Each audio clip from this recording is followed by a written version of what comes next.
Hey everybody, this is Stuart with Wine on a Dime. So the other day I got a comment, Elkhead01 asking me a question on one of my vlog videos for the WSET, which was, what kind of career can you have after you get this thing? That's a really good question. I didn't know the answer until now. So here are the answers to what you can do with the WSET. Well, what can you do with a WSET? Well, you got a couple options here. So the three options are service, production, or commercial. And all of this information is coming from multiple websites. It's the WSET Global website, as well as some other websites that actually have some SOM references and are kind of tying all this information back together. So multiple sources. I'll put the information below in case you want to know where that's at. But yeah, there's a lot of things you can do. So let's start with the first one that most people think of, service. All right, so from a service standpoint, you have a couple different paths you can go. So you have the waiter/SOM path, which is a waiter of wine. Really, the SOM is going to be your more advanced route after you learn more about wine and you have more experience. And if you're going to be going through the WSET curriculum, after about level 2, you'll probably actually want to start exploring the CMS or the Quartermaster Sommelier's guides and that track, because that focuses a lot more on wine service, whereas WSET focuses a lot on production and theory. So you're probably not going to want to go too far down the WSET path, and you'll probably want to fork around to the CMS path if you just decide that you wanted to become a SOM. Also, bartender isn't out of the realm of possibilities, because you are going to be learning about spirits, and you might as well put that information to good use. While you're at it, study mixology a little bit, kick it up a notch. Finally, you can go into management. So you can actually look at running an establishment, be what's called a publican, not like that type of publican, but actual publican, someone who owns a service, owns like a pub, a bar, things like that. You can also look at going into things like hotel hospitality management. There's lots of bars, and there's actually a lot of purchasing that needs to be happening within that level. And now we're kind of stepping into the commercial, so let's go commercial. All right, so like I said, now we've stepped into the commercial side.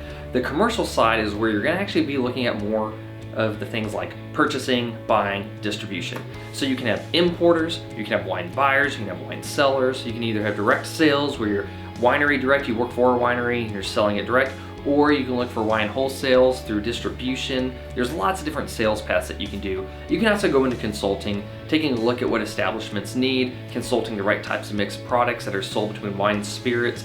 There's a lot of different things you can do on the commercial side. So if you're really into sales and you're really into marketing, oh yeah, marketing, that's another thing. You can do events management, you can do brand management, you can do social media management, you can become a wine blogger. You don't make money as a wine blogger, just forget I said that. Yeah, so you have marketing and you have sales on the commercial side. So if you're really into putting yourself out there, putting your products out there, and helping people find the right buying decision, then maybe commercial is where you need to be. Now, production. All right, so let's start by taking a look outside the winery and on the vineyard. You can start as a grape picker. You can also look at being a viticulturist, someone who maintains the vines and helps the vineyard manager maintain the high standards of the quality come out. Or you can be the vineyard manager. You can be the person in charge, and you can make sure all of those grapes just have a glorious, happy little life until they ripen at the right amount of time, and then you throw their ass in the vat for the winemaker, which comes next. All right, so there's a lot of different things that you can do from the winery perspective. You can be a winery worker. You can be someone who's helping make the wine, moving the things into the right vats and the grapes and doing all the crushing and separating and the juicing of things and all that fun stuff that people want to do whenever they're making their hands dirty by playing with wine. Another thing you can do is you can be a lab technician. So a lab technician works with the winemakers to make sure that the quality standards are high on the wine and that they're kind of falling within all the right ranges and the wine doesn't spoil by having outside influences that could kind of screw it up. Another important role in the winemaking process is that of cellar technician. Cellar technicians really make sure that all the production environment stays up to snuff. They worry about the maintenance, they worry about making sure everything is clean, and really without them you'd be kind of screwed.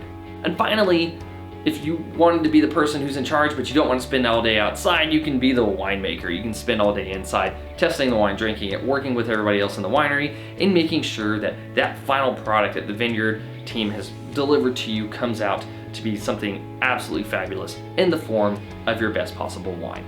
So if you're interested in that aspect, using a little bit of chemistry and biology and a little bit of sciencey stuff, as well as tasting a lot of stuff out of barrels, then maybe the winemaker is the job you want to have. All right, so now it probably goes to say, you're not going to get a winemaker job just getting to level 3 and then walking your way out the door, applying to a local winery, and them handing you the keys to the winery. That's not how it works. You're gonna have to work your way in. Also, depending on what level certification you are, it might determine where you start at a winery and how long you spend there. Also, other things like your background experience. If you already have a background in sales or you already have a background in marketing, you want to go the commercial route, having that WSET will help you get your foot in the door, as well as having that experience to get a reasonably well-paying job in that area. Now, those are all things that you have to consider. It's multiple factors. So just getting a certification doesn't necessarily mean you're going to get the best job in the wine world. But using that certification and using the knowledge from that certification and applying it with your background and your desire to go do something will probably help you start down that path. And give it a couple years and you might end up where you want to be. Anyway, this has been Stuart with Wine on the Dime. If you liked today's video, please like, subscribe, and comment. Have you gotten a job after getting a WSET certification? What did you do with it? I'd be interested to know if you have. Leave a comment below. Or if you just wanted to get your degree like I did so you can have more knowledge around things that you're interested in doing, like making goofy videos on YouTube, let me know that as well. I'd be interested to know. I'll see you guys again soon with another episode from Wine on the Dime. In the meantime, I'm gonna go downstairs and study because I have like a month till my test and I am kind of freaking out. I'll see you guys later. Hey everybody, thanks for stopping by. If you liked today's video, look at this one right here.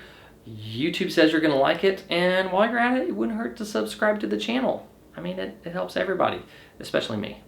Please sub.